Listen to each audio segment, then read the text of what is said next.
Καλώς ορίσατε στο πρώτο vlog αυτού του καναλιού. Καλώς ορίσατε στο The Thoughtful Therapist. Είμαι ο Χρήστος Πηλίτσης και εύχομαι να είστε καλά και ψυχικά αλλά και σωματικά από όπου και αν βλέπετε αυτό το βίντεο.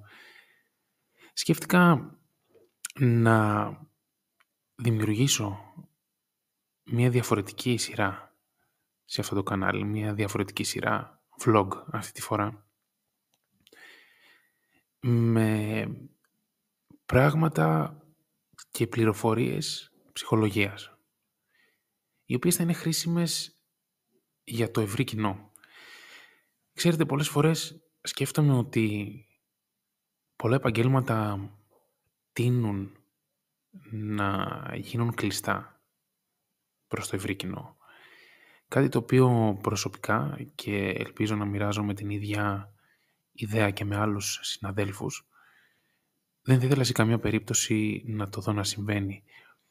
Υπάρχουν πολλές λανθασμένες απόψεις και εικόνες για το τι είναι η ψυχολογία. Και θεωρώ ότι είναι μέλημα δικό μας, από τη δική μας πλευρά, να μεταφέρουμε οτιδήποτε γνωρίζουμε, οτιδήποτε μαθαίνουμε από το επάγγελμά μας σε ένα μεγαλύτερο κοινό. Το οποίο βέβαια αυτό το υλικό το οποίο θα διαμοιραστούμε να είναι προσβάσιμο, να είναι εύκολα κατανοητό και προσβάσιμο.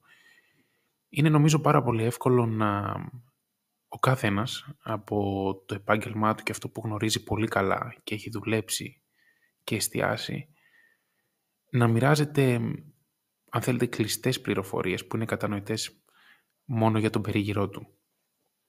Αυτό λοιπόν θα προσπαθήσουμε να απομυθοποιήσουμε σε αυτή την σειρά vlog, όπου σκέφτηκα, και θα ήθελα και εσείς να το μοιραστείτε μαζί μου στα σχόλια την άποψή σας, εάν θεωρείτε ότι είναι μια σειρά επεισοδίων που βοηθάει, σας κρατάει συντροφιά, αλλά και παράλληλα έρχεστε πιο κοντά στον τομέα της ψυχολογίας. Αυτό λοιπόν το vlog, σε αυτό το vlog θα προσπαθήσω να μεταφέρω έρευνες από τον τομέα της ψυχολογίας, αποσπάσματα από βιβλία. Θα δίνω μια προσωπική εικόνα, μια προσωπική άποψη σε αυτά που θα διαβάζω και θα μοιράζομαι μαζί σας. Ωστόσο, εύχομαι αυτή η άποψη να μην είναι παρεμβατική και να μην αλλάζει, να μην βάζει προσωπικά μου στοιχεία και προσωπικές απόψεις δικές μου.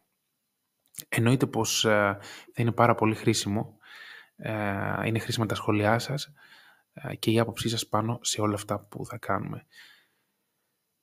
Αν είστε έτοιμοι λοιπόν, ξεκινάμε σήμερα με ένα πρόσωπο στην ψυχολογία, με έναν ψυχολόγο, ψυχοθεραπευτή, ο οποίος προσωπικά έπαιξε σημαντικό ρόλο προσωπικό σε μένα, τόσο στο κομμάτι της καριέρας μου, διότι ακολουθώ την προσέγγιση του, με μεταγενέστερες αλλαγές οι οποίες έγιναν στο κομμάτι της πρόσωποκεντρικής προσέγγισης. Το άτομο το οποίο θα μιλήσουμε σήμερα είναι ο Καρλ Ρότζερς, γεννημένος το 1902 στην Αμερική. Ο Καρλ Ρότζερς εισήγαγε έννοιες όπως η ενσυναίσθηση και η αυτοπραγμάτωση. Δύο από τις έννοιες τις οποίες εισήγαγε στο κομμάτι της ψυχοθεραπείας αλλά και της ψυχολογίας γενικότερα. Αυτές οι έννοιες βλέπουμε να παίζουν ρόλο σε όλες τις προσεγγίσεις ψυχοθεραπείας, αλλά και αν θέλετε το κομμάτι της ενσυναίσθησης ακούγεται πάρα πολύ και σε καθημερινές συναναστροφές που έχουμε με ανθρώπους, στις δικές μας σχέσεις.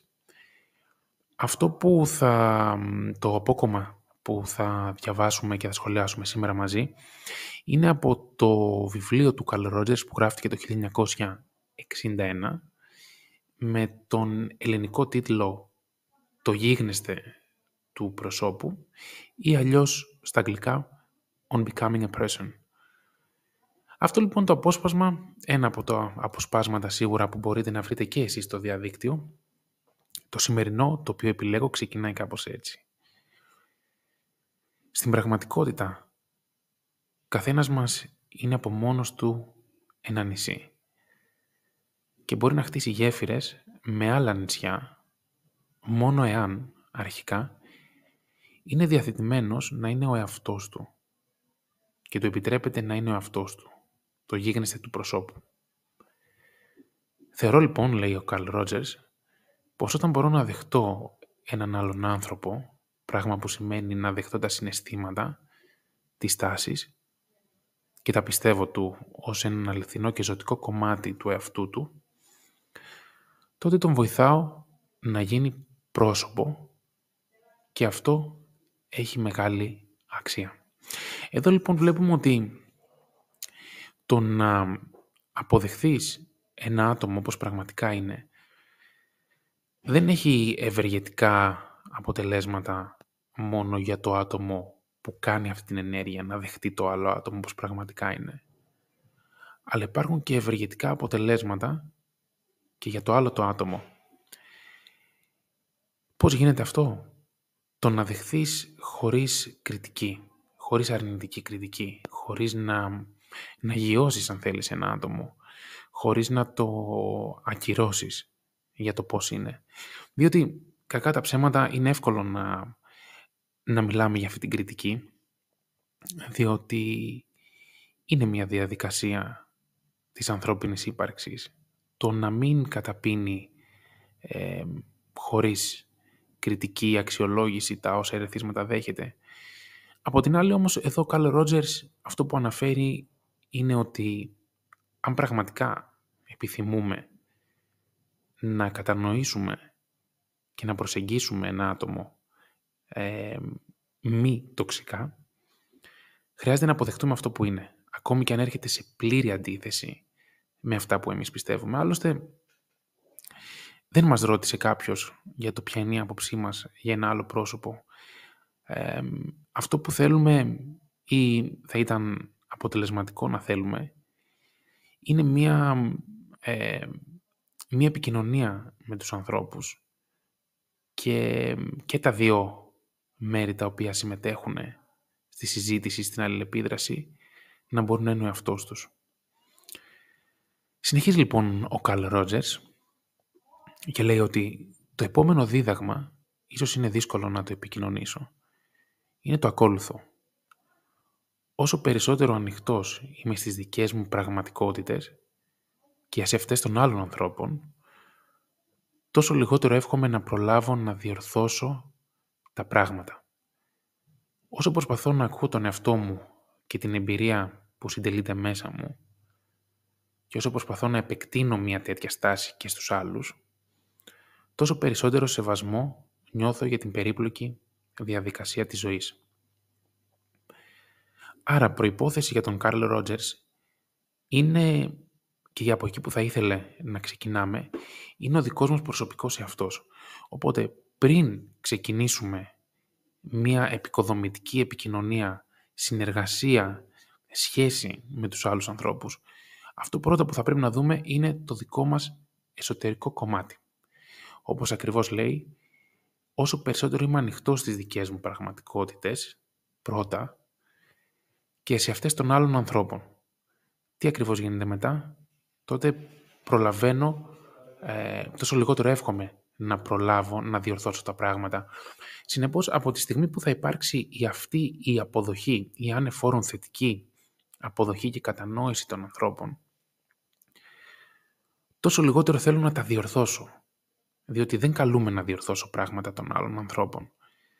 Και αν αυτό συμβεί, αν χρειαστώ και θελήσω να εμπνεύσω άλλους ανθρώπους μέσα από το δικό μου παράδειγμα, το οποίο οι ίδιοι θα επιλέξουν, δεν θα τους το επιβάλλω εγώ, για να λειτουργήσω σαν ένα τέτοιο παράδειγμα στους ανθρώπους, τι θα πρέπει να γίνει? Θα πρέπει να δω τη δική μου πραγματικότητα, να τη μεταφράσω και να την προσεγγίσω. Και αν αυτή η ενσυναίσθηση, η κατανόηση και η αγάπη του αυτού ξεκινήσει από εμάς, σε προσωπικό κομμάτι, τότε δεν θα είναι πιο εύκολο από τη στιγμή που έχουμε την εμπειρία να το γενικεύσουμε και να πάμε και στους άλλους ανθρώπους. Συνεχίζει λοιπόν ο Καρλ Ρότζερς.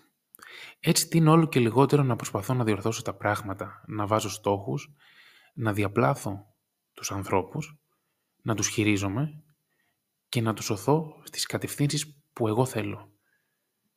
Είμαι πολύ πιο ευχαριστημένος με το να είμαι απλά ο εαυτός μου και να αφήνω και τους άλλους να κάνουν το ίδιο, να είναι και αυτοί ο εαυτός τους.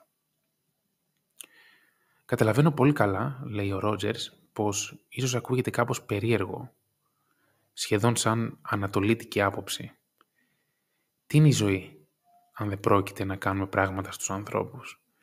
Τι είναι η ζωή, αν δεν πρόκειται να τους διδάξουμε τα πράγματα που εμείς νομίζουμε πως πρέπει να μάθουν? Τι είναι η ζωή, αν δεν πρόκειται να τους κάνουμε να σκέφτονται και να νιώθουν όπως εμείς? Πώς μπορεί κάποιος να υιοθετήσει μια τόσο ανενεργή άποψη σαν αυτή που εκφράζω? Νομίζω σε αυτό το σημείο μεταφέρει ο Καρλ Ρότζερς τις δικές μας ανάγκες, τους δικούς μας στοχασμούς, προβληματισμούς, διότι σκεφτείτε και εσείς τον εαυτό σας ότι όταν προέκυψε ένα πρόβλημα σε ένα δικό σας κοντινό άτομο, το πρώτο πράγμα που θέλατε να κάνετε είναι να το σώσετε ή ψάχνετε να βρείτε τρόπους να το σώσετε. Ωστόσο εδώ θα πρέπει να αναρωτηθούμε, είναι τελικά αυτό που πραγματικά χρειάζονται οι άνθρωποι? Όχι αυτό που ζητούν, αλλά είναι αυτό που πραγματικά οι ίδιοι εσωτερικά αισθάνονται. Εδώ ο Ρότζερς λέει ότι μεταφέρει αυτούς τους προβληματισμούς, ότι όλοι θέλουμε, για παράδειγμα, να κάνουμε πράγματα στους άλλους, να εμπνεύσουμε μέσα από τη δική μας ζωή. Αυτό όμως, σύμφωνα με τον Ρότζερς, έρχεται σε πλήρη αντίθεση με την ενσυναίσθηση προς τους άλλους ανθρώπους. Διότι αυτό το σώσιμο που προσπαθώ να κάνω, η σωτηρία που προσπαθώ να δώσω, γίνεται με προσωπικά, υποκειμενικά κριτήρια. Εγώ αφαίρουμε ένα τυχαίο παράδειγμα. Αν λοιπόν ένας φίλος ή μια φίλη σας βρίσκεται σε μια σχέση η οποία περνάει τα δικά της κυματάκια, τις δικές της δυσκολίες και μοιράζεται μαζί σας ότι ξέρεις τι, βρίσκομαι σε μια δυσλειτουργική σχέση, υπάρχουν καυγάδες, έντονες διαφωνίες, δεν τα βρίσκουμε, δεν νιώθω εαυτός μου, νιώθω ότι περνάω δύσκολες στιγμές με αυτή τη σχέση. Πολλές φορές αυτό που μπορούμε να πούμε είναι ότι ξέρεις τι, φύγε από τη σχέση.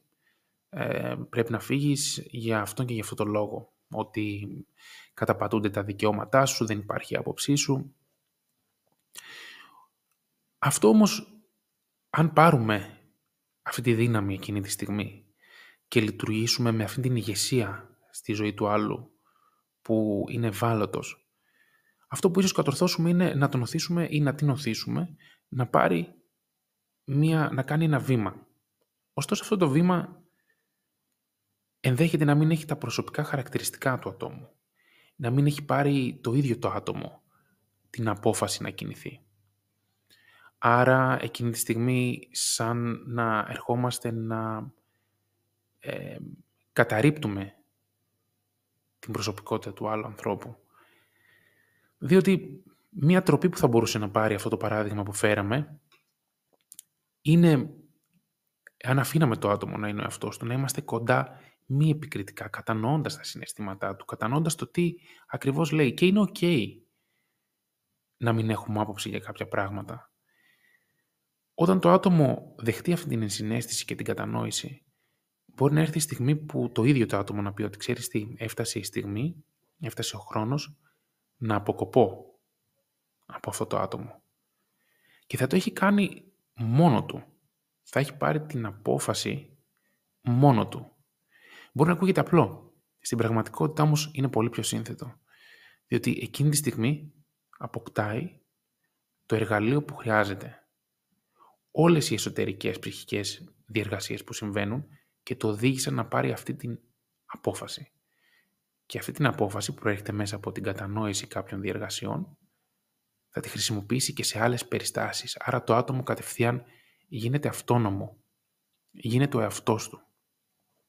Αυτό λοιπόν προσπαθεί να μεταφέρει, αν δεν κάνω λάθος, ο Ρότζερς σε αυτό το σημείο. Και θα κλείσουμε σιγά σιγά αυτό το vlog με μια τελευταία παράγραφο, η οποία ξεκινάει κάπως έτσι. Και όμως το παράδοξο της εμπειρίας μου είναι πως όσο περισσότερο είμαι διαθετημένος να είμαι απλά ο εαυτός μου, μέσα σε όλη την περιπλοκότητα της ζωής, και όσο περισσότερο είμαι διαθετημένος να κατανοήσω και να αποδεχθώ τις πραγματικότητες σε μένα και στους άλλους, τόσο περισσότερο συντελείται η αλλαγή. Και είναι όντως ένα παράδοξο, διότι το να είσαι ο εαυτός σου σημαίνει ένα βήμα πίσω. Σημαίνει να παραιτηθείς από κάποια πράγματα, από δικές σου προσωπικές αξίες, ήθη, έθιμα, ταμπέλες, πράγματα που σε δυσκολεύουν στο να δεχθείς ελεύθερα ένα άτομο. Και όσο περισσότερο αφήνεσαι, λέει ο Ρότζερς, αυτό είναι το παράδοξο, τόσο περισσότερο νιώθεις την ανάγκη να αποδεχθείς αυτές τις πραγματικότητες. Δεν μπαίνουν φίλτρα, αν θέλετε. Αυτά τα φίλτρα που έχουμε στα μάτια μας, τα υποκειμενικά φίλτρα. Όσο αυτά περισσότερο πέφτουν, τόσο περισσότερο μπορείς να δεις το άτομο όπως πραγματικά είναι. Ακόμη και αν έρχεται σε πλήρη αντίθεση. Αν έρχονται σε πλήρη αντίθεση οι δικές σου ανάγκες με του άλλου ατόμου. Οπότε θα πρέπει να αναλογιστούμε αν τελικά θέλουμε να επέμβουμε ή να παρέμβουμε σε άλλες ζωές ανθρώπων, αν είναι αυτός ο στόχος μας, ώστε να τα υποκινήσουμε ή να τα κατευθύνουμε, ή αν ο στόχος μας είναι να έρθουμε πολύ κοντά πρώτα στον εαυτό μας, να κατανοήσουμε τις διεργασίες, τις σκέψεις μας, τα φίλτρα μας, και όταν συμβεί αυτό να φύγουν όλα τα φίλτρα που έχουμε για τους άλλους ανθρώπους, με αποτέλεσμα να τους πλησιάσουμε, να τους αγκαλιάσουμε εντός εισαγωγικών ή και εκτός εισαγωγικών, και απλώς να δεχθούμε ό,τι όμορφο και ό,τι περίπλοκο και ό,τι εύκολο και οτιδήποτε αυτό είναι από την ανθρώπινη ζωή. Αυτό λοιπόν παραμένει στη δική σας ευχέρεια και στο δικό σας χέρι για το πώς θα κινηθείτε από εδώ και στο εξής, και αν θα θέλατε να εφαρμόσετε την έννοια της ενσυναίσθησης όπως την αναφέρει ο Ρότζερς και με τις αρχές που την αναφέρει. Εάν σας άρεσε αυτό το επεισόδιο, μπορείτε να κάνετε share, να μοιραστείτε το περιεχόμενο και με άλλους δικούς σας ανθρώπους που μπορεί να νοιάζονται για αυτές τις έννοιες ή να θέλουν να κινηθούν κριτικά απέναντι σε αυτό που σήμερα διαβάσαμε, διότι έτσι θα είναι ο καλύτερος επικοδομητικός διάλογος. Πατήστε ένα like και περιμένω, εννοείται, στα σχόλια ή οπουδήποτε άλλου θέλετε, σε όλα τα social media, τις δικές σας σκέψεις, απόψεις, κριτική, θετική, αρνητική, ό,τι και αν είναι αυτό, στο επόμενο βίντεο ή και σε αυτό εδώ. Να είστε όλοι καλά μέχρι το επόμενο επεισόδιο και να μην ξεχνάτε, όταν αναφέρετε πως είστε καλά, όταν σας ρωτάνε πως είστε, να περιλαμβάνετε μέσα σε αυτό, εκτός από την σωματική υγεία, και την ψυχική. Να είστε όλοι καλά.